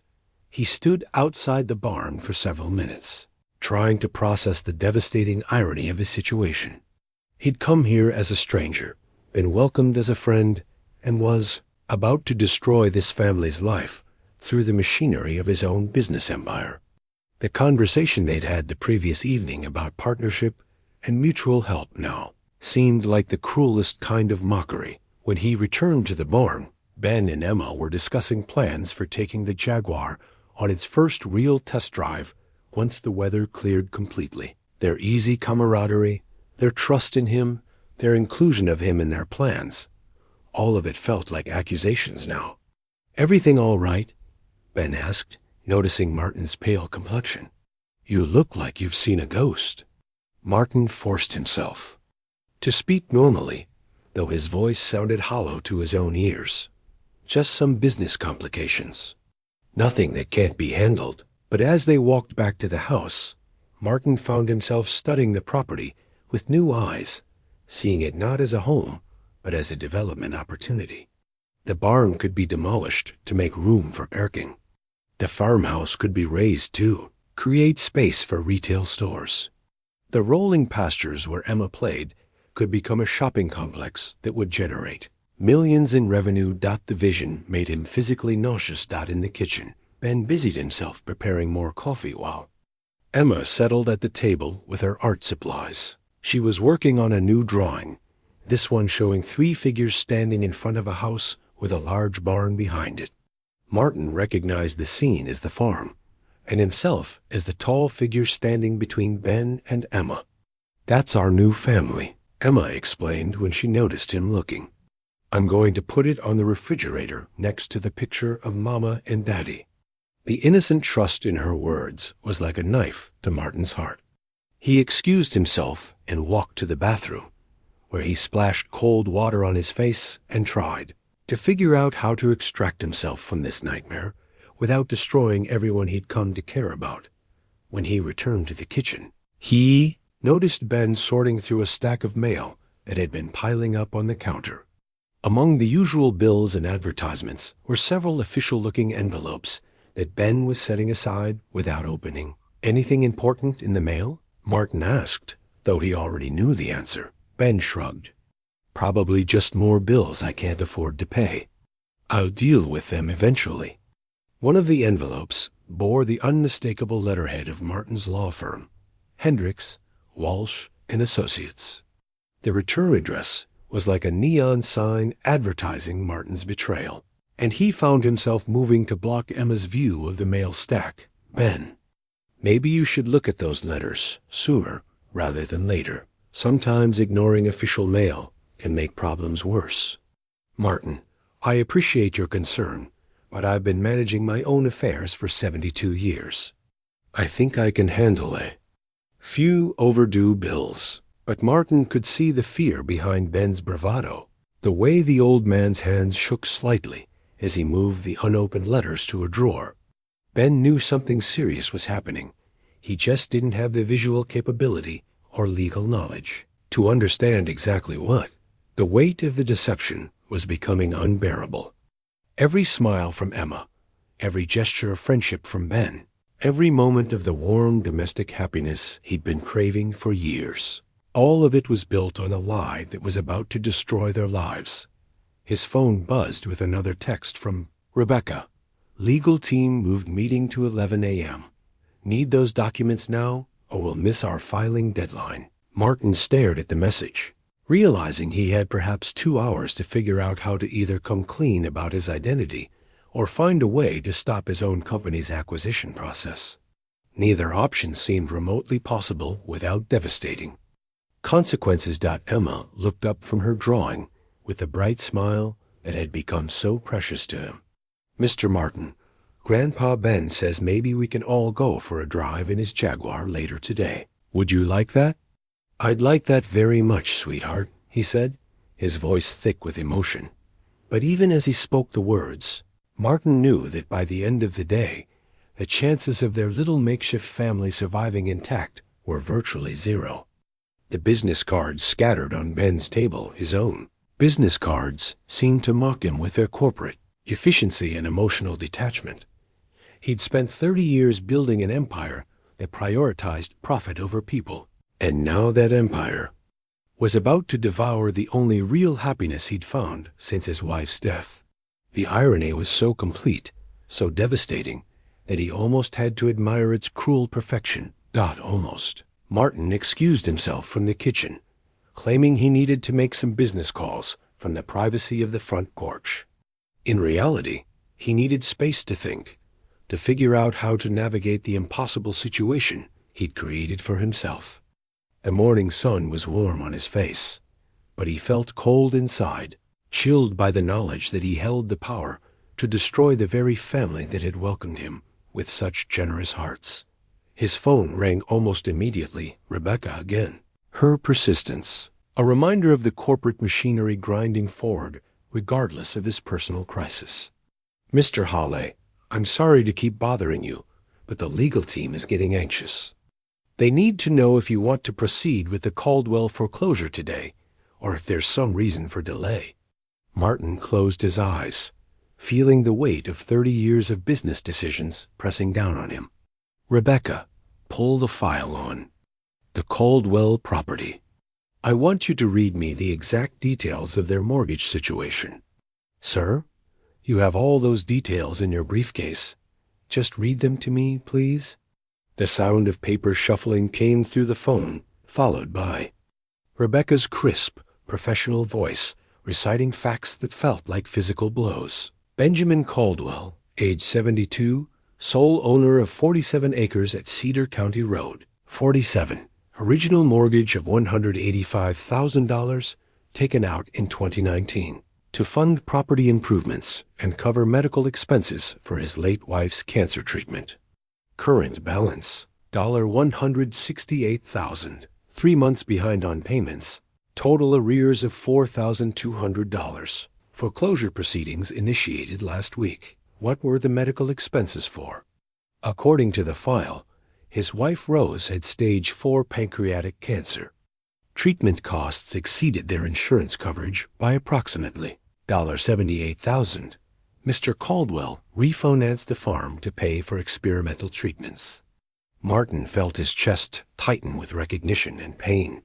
Ben's wife had died of the same disease that had taken Martin's wife, and Ben had made the same desperate choice Martin had made, spending everything he had for even a chance at more time together.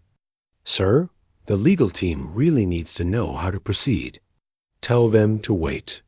I need to review some additional information before we move forward. But sir, if we miss today's filing deadline, then we miss it. Some things are more important than deadlines, Rebecca. He ended the call and sat heavily on the porch steps, his head in his hands. Through the open kitchen window, he could hear Emma chattering to her grandfather about her latest drawing, her voice bright with the uncomplicated happiness of a child who believed the adults in her life would always protect her. The sound of another car pulling into the driveway made Martin look up. A young woman in a business suit was getting out of a small sedan, carrying an official-looking folder and wearing the determined expression of someone on a mission. Martin recognized the type immediately social services, here for what was probably a routine check-in that could become anything but routine if the wrong questions were asked. Mr. Caldwell? The woman called as she approached the house. I'm Jennifer Walsh from County Social Services. We have an appointment this morning. Martin's blood ran cold as he realized the implications. If this social worker discovered Ben's vision problems or learned about the impending foreclosure, Emma could be removed from the only home she'd ever known. The timing couldn't have been worse or more deliberate. If his company's legal team had coordinated with social services as part of their acquisition strategy, Ben appeared in the doorway, squinting in the morning light as he tried to focus on the woman approaching his porch. Ms. Walsh, I thought our appointment wasn't until next week. We rescheduled, remember? I sent you a letter last month explaining that we needed to move up the home visit due to some concerns that had been brought to our attention. Martin watched. Ben's face go pale as the old man struggled to remember a letter he probably hadn't been able to read clearly. Emma appeared beside her grandfather, her face bright with curiosity until she noticed the tension in the adults around her. Is everything okay, Grandpa Ben? Everything's fine, little bird. This nice lady just wants to make sure we're taking good care of each other. But Martin could see the fear in Ben's eyes, the way his hands trembled as he gripped the doorframe for support. This was exactly what Ben had been dreading, an official examination of his fitness as Emma's guardian at a time when his limitations were becoming impossible to hide. Mr. Caldwell, may I come in? I have some questions about Emma's welfare and your living situation. As they moved into the kitchen, Martin found himself in the impossible position of being both an observer and a hidden participant in the family's crisis. He watched Jennifer Walsh survey the modest but clean kitchen, making notes on her clipboard as she assessed the home's suitability for a child.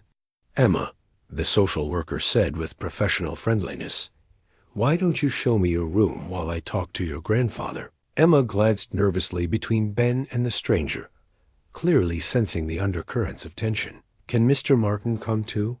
He's our friend. Jennifer Walsh's gaze sharpened as she noticed Martin for the first time. I'm sorry, I didn't realize. There was someone else here. Are you a relative, mister? Hale. Martin Hale. I'm just a friend of the family. The social worker made a note on her clipboard, and Martin realized that his presence might actually complicate things further. An unexplained man staying overnight in a home with a vulnerable child could raise exactly the kind of red flags that would justify removing Emma from Ben's care. Perhaps it would be better if you waited outside while I conduct my interview, Ms. Walsh suggested with polite firmness. As Martin reluctantly moved toward the door, he caught Ben's eye and saw naked fear, their fear of saying the wrong thing, of revealing too much about his struggles, of losing Emma because he couldn't hide his limitations any longer. Actually, Martin said, making a decision that would change everything. There's something you should know about why I'm here. Jennifer Walsh paused, her pen hovering over her clipboard. Ben's eyebrows rose in confusion, and Emma looked back and forth between the adults with growing concern. Mr. Hale? The social worker prompted. Martin took a deep breath, knowing that what he said next would either save this family or destroy them completely. I'm here because my company, Hale Development Corporation, is in the process of foreclosing on this property. I came yesterday to assess the situation personally. The silence that followed was deafening. Ben's face went through a series of expressions: confusion, realization, and finally, a devastation so complete that Martin felt physically sick watching it unfold. You, Ben's voice was barely a whisper. You're with the people who've been sending those letters. Yes. Emma's face crumpled as she tried to understand what was happening. Mr. Martin? What's foreclosing? What does that mean? Jennifer Walsh was writing furiously on her clipboard, clearly recognizing that she'd stumbled into a situation far more complex than a routine welfare check. Mr. Caldwell, are you facing eviction from this property? Ben couldn't seem to find his voice.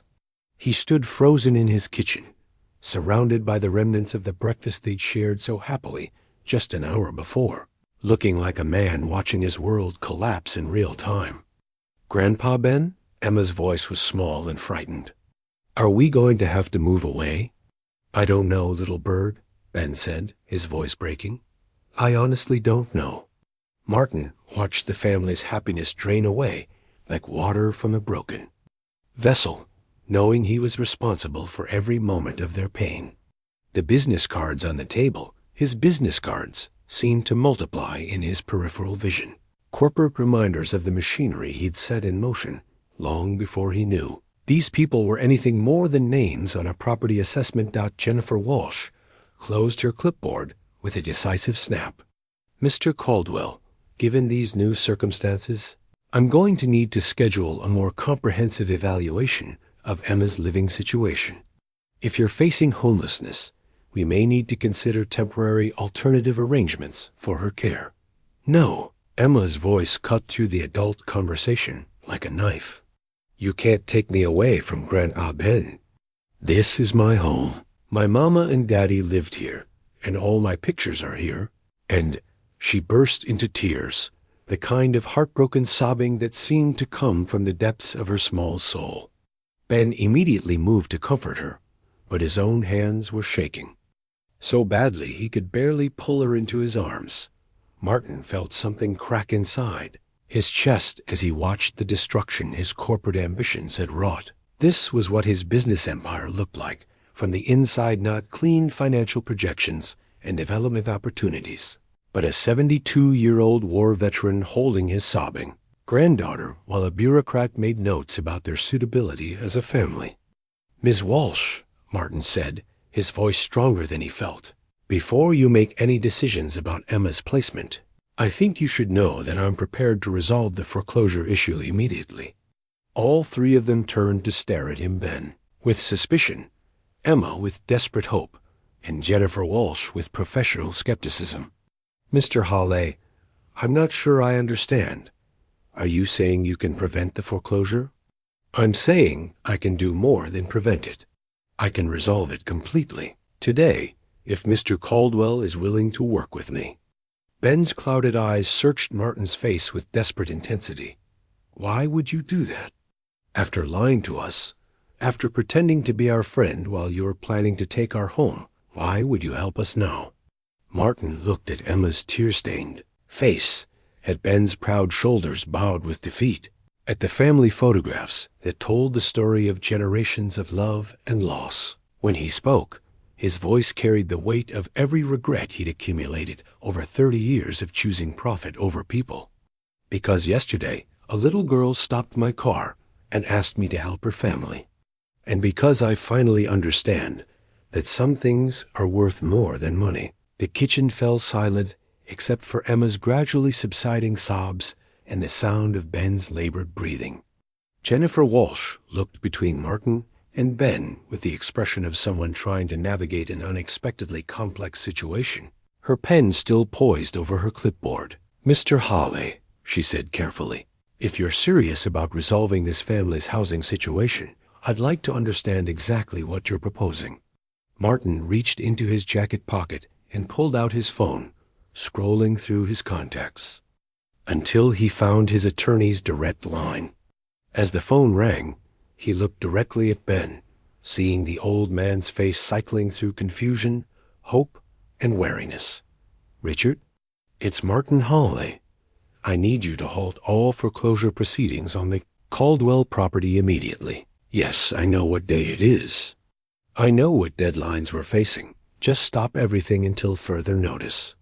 Ben sank into his kitchen chair as if his legs could no longer support him. Emma climbed into his lap, wrapping her small arms around his neck while keeping her wide eyes fixed on Martin's phone conversation. "Richard, I also need you to prepare paperwork for a complete mortgage satisfaction.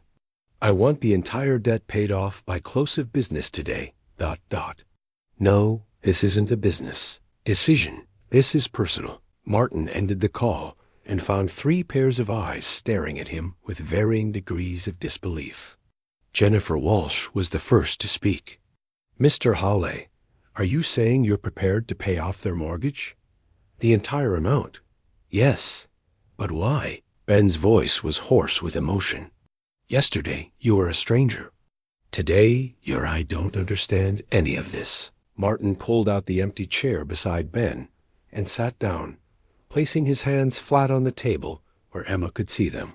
When he spoke, his voice was gentle but firm. "Ben, yesterday I was a successful businessman who'd forgotten what really mattered in life. I was driving an expensive car down a country road, thinking about profit margins and deal structures. Then a barefoot little girl ran into the road and stopped me from making the biggest mistake of my life." Emma lifted her head from Ben's shoulder, her tear-stained face brightening with cautious hope. "You mean when I stopped your car? I mean when you reminded me that family isn't about money or success or having all the answers. It's about people who care enough to run barefoot into traffic to protect the ones they love." Ben's weathered hand found Emma's smaller one, holding it tightly as he struggled to process what Martin was offering. "Martin, I can't let you just pay off our debt. That's not charity I can accept." "It's not charity, Ben. It's partnership." Jennifer Walsh leaned forward with professional interest. "What kind of partnership?" Martin had been thinking about this moment since his conversation with Rebecca, turning possibilities over in his mind like puzzle pieces until they finally formed. Complete picture. "Ben, you're one of the most skilled automotive craftsmen I've ever met. Your restoration work is museum quality. What if I told you I could help you turn that expertise into a sustainable business?" "A business?" "Classic car restoration is a growing market, especially for high-end collectors who want authentic, quality work. You have the knowledge and skill. I have the business connections and capital. Together, we could create something special." Emma bounced slightly in Ben's lap, her natural optimism reasserting itself despite the morning's trauma. "Does that mean we get to keep our house?" "It means more than that," Martin said, smiling at her despite the gravity of the situation. "It means your grandfather gets to use his talents to build something lasting for both of you." Ben was quiet for a long moment, his clouded eyes studying Martin's face as if trying to read the sincerity behind the offer. When he finally spoke, his voice was thick with emotion. "What about my eyes? You've seen how I struggle to see clearly. How can I run a business when I can barely read the newspaper? That's the beauty of partnership, Ben. You don't have to do everything yourself. Your job would be consultation, design, teaching younger mechanics the techniques you've perfected over decades. The detailed visual work can be handled by employees working under your guidance." Jennifer Walsh had been taking notes throughout the conversation, and now she looked up with cautious approval.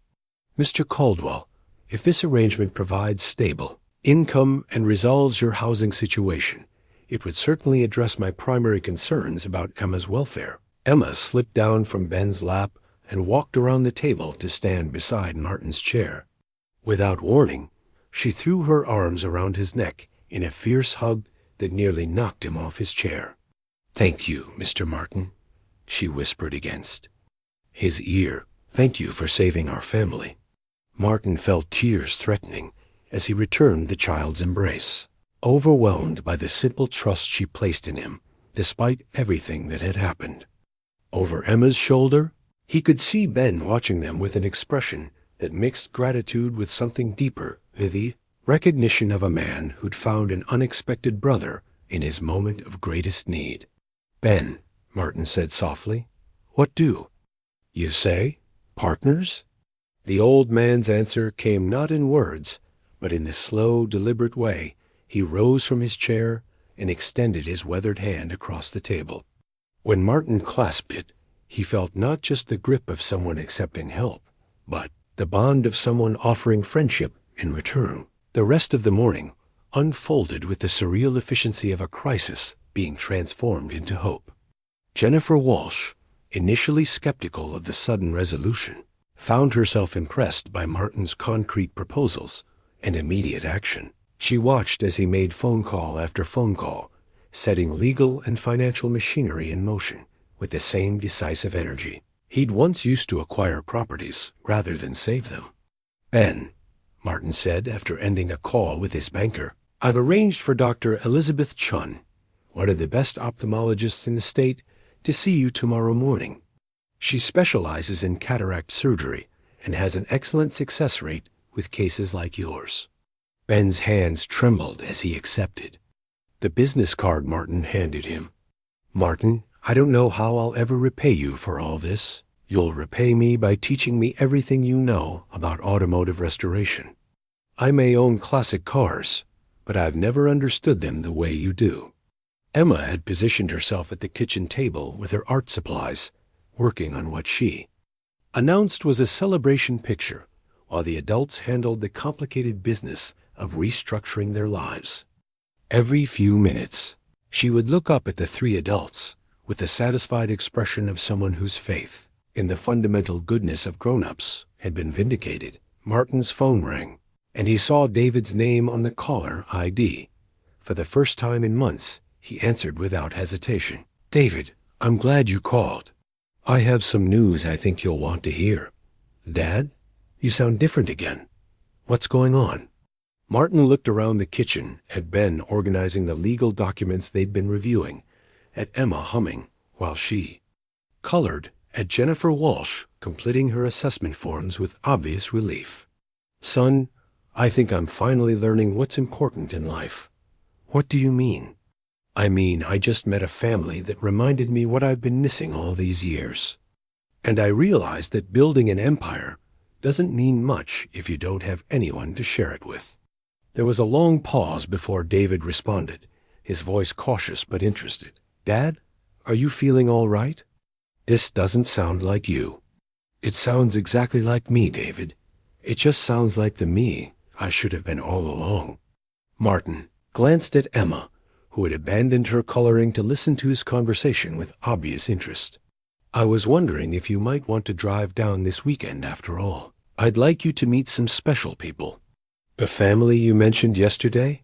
"The family that stopped me from making the worst mistake of my life." Emma bounced in her chair, unable to contain her excitement. "Is that your son? Can I talk to him again?" Martin smiled and held out the phone. "David, Emma wants to say hello.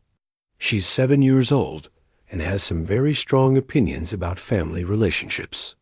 Emma took the phone with the confidence of someone who'd never met a stranger she couldn't charm.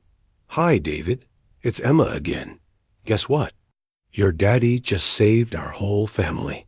He's like a real-life superhero, except he wears a business suit instead of a cape." Martin couldn't hear David's response, but Emma's face lit up with delight. "Really? You're coming to visit? That's wonderful. I'll make you a picture to put on your refrigerator, and Grandpa Ben can show you his Jaguar, and we can all have dinner together like a real family." She handed the phone back to Martin, practically vibrating with excitement. "He says he's going to drive down on Friday and stay for the whole weekend." Jennifer Walsh had been observing these interactions with the trained eye of someone whose job required her to assess family dynamics, and Martin could see approval in her expression. When she finally closed her assessment folder, her smile was genuine. "Mr. Caldwell, based on everything I've observed today, I'm satisfied that Emma is in a stable, loving home environment. The resolution of your financial difficulties and the support system you're developing with Mr. Hale addresses all of my concerns about her welfare." Ben's relief was visible in the way his shoulders relaxed for the first time since the social worker had arrived. "So Emma can stay with me?" "Emma can absolutely stay with you.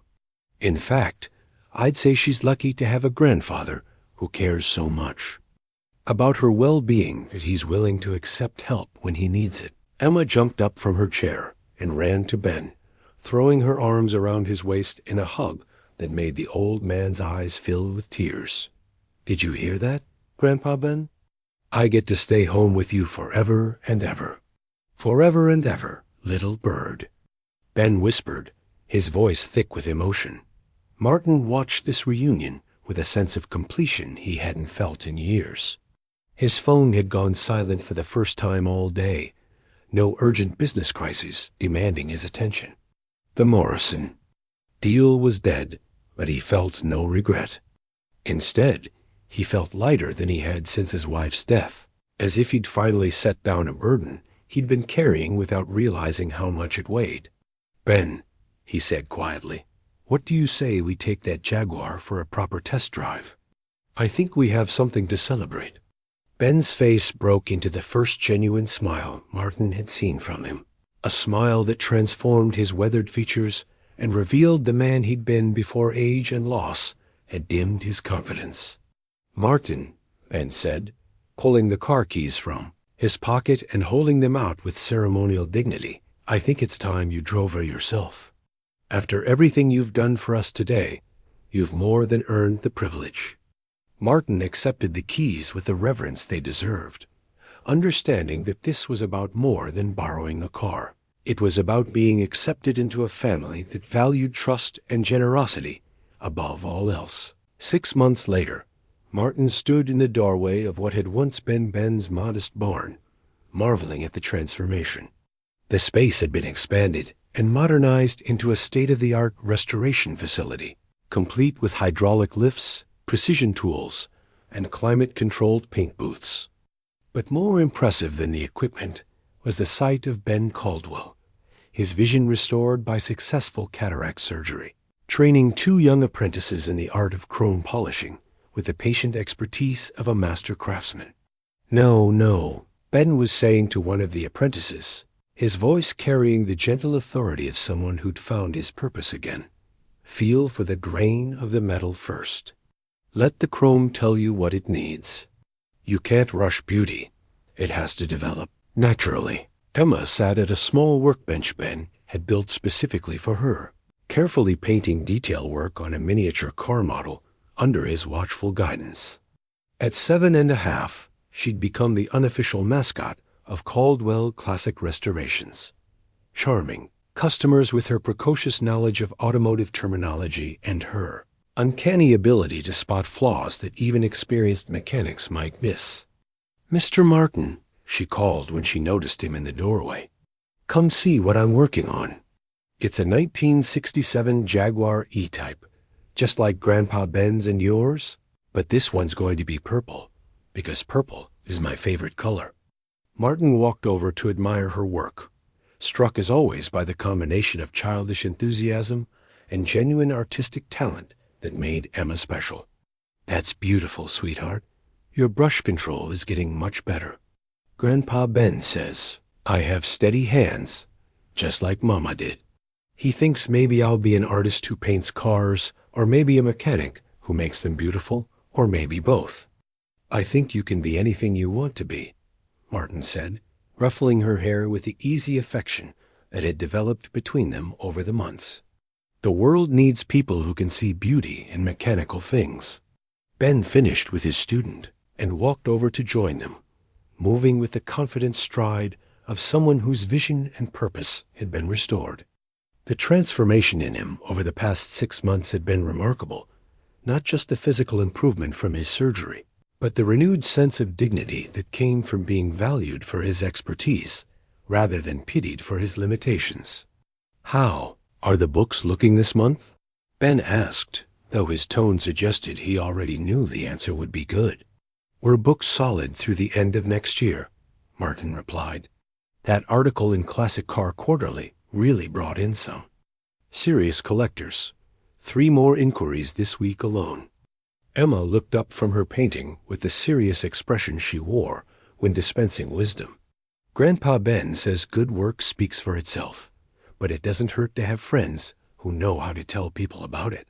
Your grandfather is a smart man," Martin said, smiling at the way Emma had absorbed Ben's homespun philosophy and made it her own. The sound of a car pulling into the driveway made all 3 of them look toward the open barn doors. Martin's face lit up with anticipation as he recognized his son David's sedan, followed closely by a car he didn't recognize, a small SUV with Washington state plates. "Is that David?" Emma asked, bouncing on her toes with excitement. "Did he bring Sarah like he promised?" David had visited 3 times over the past 6 months, gradually rebuilding his relationship with his father through their shared involvement in Emma and Ben's lives. The most recent visit had included his girlfriend Sarah, a kindergarten teacher who'd been instantly charmed by Emma's artistic talents and Ben's gentle wisdom. "Looks like they both came," Martin said, feeling the familiar warmth that accompanied his son's visits. "Emma, why don't you go say hello while Ben and I finish?" "Up here?" Emma needed no further encouragement. She carefully cleaned her brush and set down her painting before racing toward the house, her excited voice carrying across the yard as she greeted David and Sarah. With the enthusiasm of someone welcoming family home, Ben watched her go with the satisfied expression of a grandfather whose world had been transformed from uncertainty to abundance. You know, Martin, 6 months ago, I thought my life was over. Couldn't see, couldn't drive, couldn't take proper care of Emma. Now look at this place. Martin followed Ben's gaze around the bustling workshop, taking in the restored cars in various stages of completion, the modern equipment that made precision work possible even for aging hands.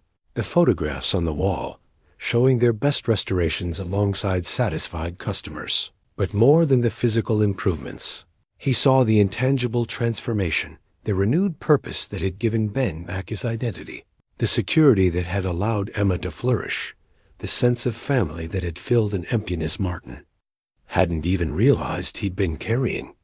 Ben, I need to tell you something, Martin said quietly.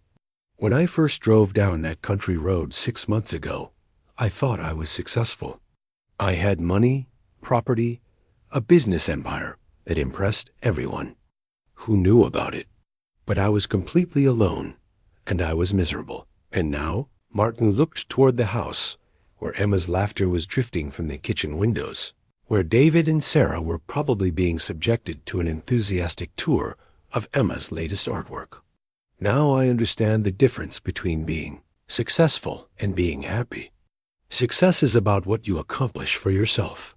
Happiness is about what you build with other people. Ben nodded slowly, his weathered face creasing into a smile that held decades of hard-won wisdom. Emma taught us both that lesson, didn't she? That little girl who was brave enough to run barefoot into the road to save her family ended up saving all of us. She certainly did.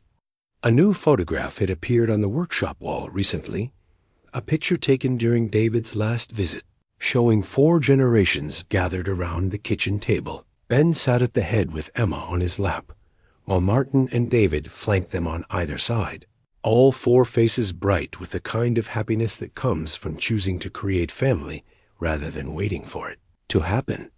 Emma came running back from the house, her face flushed with excitement. David brought presents, and Sarah wants to see my new painting. And they said maybe they can stay for dinner if we promise to make those pancakes I'm famous for. I think that can be arranged, Ben said, scooping Emma up for a hug that made her giggle with delight. As they walked toward the house together, 3 generations bound, not by blood, but by choice, love, and the courage of a barefoot little girl who'd known that sometimes the most important thing you can do is ask for help. Martin reflected on how completely his life had changed direction in a single afternoon. He'd driven down Cedar County Road 47 as a lonely millionaire with an empire but no family. He was walking back to the farmhouse as something far more valuable: a grandfather, a partner, a man who'd finally learned that the best investments aren't measured in dollars, but in the depth of connection you build with the people who matter most. The family photograph on the mantel had been joined by many others over the months, creating a visual timeline of their shared journey. But it was the newest edition that Martin treasured most: Emma's latest drawing, showing 4 figures holding hands under a bright yellow sun, with the words "My whole family" written in her careful block letters across the top. Sometimes, Martin thought, as Emma's laughter filled the evening air, the most important destinations are the ones you never planned to visit.